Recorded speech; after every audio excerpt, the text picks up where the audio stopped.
कहा जाता है कि जल तत्व से ही जगत की उत्पत्ति हुई है। वायु और अग्नि मिलकर जल तत्व का निर्माण करते हैं। हाइड्रोजन और ऑक्सीजन के ऊर्जात्मक योग से जल का निर्माण होता है। जल तत्व की दिशा पश्चिम है और रंग नीला है। भौतिक रूप से ये पैरों में विद्यमान है। सूक्ष्म शरीर में इसका केंद्र स्वादिष्टान केंद्र है। हमारे शरीर में 70% जल विद्यमान है, जो हमारे अंदर बुद्धि का परिचारक है। हमारे अंदर सभी तरल पदार्थ, रक्त हों, रस हों, एंजाइम हों, जल तत्व में आते हैं। जल देह में विकार, दोष, विषयों को बाहर निकालकर शुद्धता प्रदान करता है। बहने वाले जल में जो तत्व होते हैं वे रुके हुए जल में नहीं होते। कुंडलनी शक्ति को भी ऊपर उठाने के लिए जल तत्व का स्थिर होना ज़रूरी है। महिलाओं को प्रतिदिन 2.5 लीटर और पुरुषों को 3 लीटर पानी पीना चाहिए। बहुत अधिक मात्रा में जल के सेवन से पोषक तत्व शरीर से बाहर निकल जाते हैं। हाइड्रोथेरेपी में पानी के अलग अलग तापमान का प्रयोग करके विभिन्न बीमारियों को ठीक किया जा सकता है। माय वाटर क्योर बुक में जल तत्व के विभिन्न प्रयोग बताए गए हैं। Hot and cold water treatment में पहले गर्म पानी के सेक से और बाद में ठंडे पानी से कई तरीके के दर्द, सूजन और जकड़न में राहत मिलती है।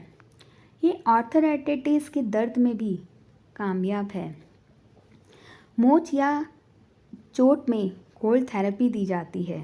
Hot water therapy heart patient, high BP व प्रेग्नेंट महिलाओं को नहीं लेनी चाहिए। इस तत्व को संतुलित करने के लिए योगी बहुत तरह के प्रयोग करते हैं, जिनसे उनकी भूख और प्यास पर नियंत्रण हो पाता है। जल तत्व चंद्रमा का प्रतीक है।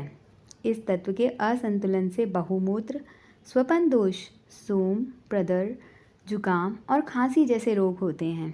घर की उत्तर पूर्व दिशा यानी कि ईशान कोण जल तत्व से संबंध रखती है। इस दिशा में पूजा घर होना चाहिए। इसकी कमी से मानसिक शीतजन्य और हार्मोन्स की समस्या सम्मुख है। शीतजन्य रोग के लिए चांदी के ग्लास में पानी पिएं और पूर्णिमा के दिन उपवास करके जल में सफ़ेद फूल डालकर चंद्रमा को अर्घ्य दें। मानसिक समस्याओं के लिए दूध और दूध से बनी चीज़ें खाएं। क्रोध, घबराहट और मिर्गी की समस्या में पानी में केवड़ा जल मिलाकर स्नान करें। जल तत्व संतुलित वाले व्यक्ति चंचलता, जिद्दी, प्रसिद्ध, विचारवान, मिलनसार और क्रिएटिव होते हैं। उन्हें ठंडी चीज़ें पसंद होती हैं। वे लेखक होते हैं और पर्यटन करना पसंद होता है उन्हें नदी और झरने पसंद होते हैं। ऐसे लोग बहुत भावुक होते हैं। उनमें खोज, आत्मविश्लेषण, ग्रहण करने की क्षमता होती है और चंद्रमा का बढ़ना और घटना उन पर असर करता है। चंद्रमा के बढ़ने से उनके अंदर उत्साह और घटने से उदासी आती है। शरीर के अंदर नमी बनी रहती है, जिनसे उनका शरीर कांति में रहता है। वे हर स्थिति में अपने आप को ढालने में समर्थ होते हैं। जल तत्व की बाढ़ आने से व्यक्ति भावनाओं में बह जाते हैं। इसकी कमी से व्यक्ति पत्थर दिल हो जाते हैं, जिनमें कोई भावनाएं ही नहीं होती। इसीलिए इसका संतुलन होना बहुत ज़रूरी है।